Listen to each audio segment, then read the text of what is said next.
Imagine yourself standing on the shore of a gorgeous beach, stunned by the vast beauty of the churning waves and the smooth sand beneath you, only to notice a plastic bag floating on the water, and ask yourself, how can we be so careless with something so beautiful? Johnny Cash echoed that sentiment when he sang, "We're torturing the earth and pouring every kind of evil in the sea. We violated nature, and our children have to pay the penalty." It's been said that maybe littering is actually a spiritual problem. It seems that the way we treat things outside of ourselves is a strong indicator of how things are within. One of the places I enjoy exploring when I get the chance is the Isabella Stewart Gardner Museum in Boston. As the story goes, in 1990, a pair of thieves disguised as police officers entered the museum's galleries, stealing 13 works of art, including works of Rembrandt and Vermeer. Needless to say, the community was outraged over this act. What could lead someone to take pieces of art that were designed to be appreciated and enjoyed by a community and exploit them for their own selfish gain?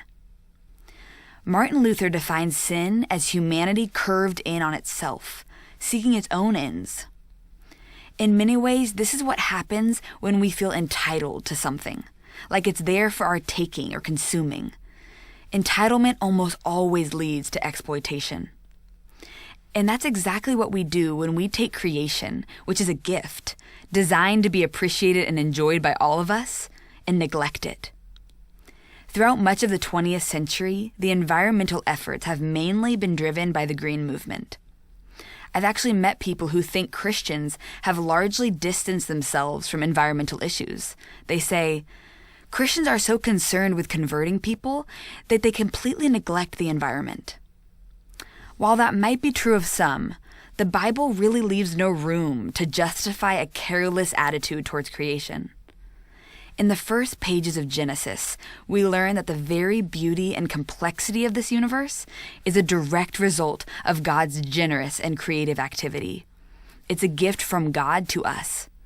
And man's first responsibility was to care for that gift.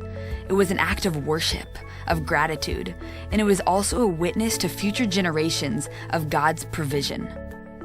How can you help to preserve and protect creation for generations to come?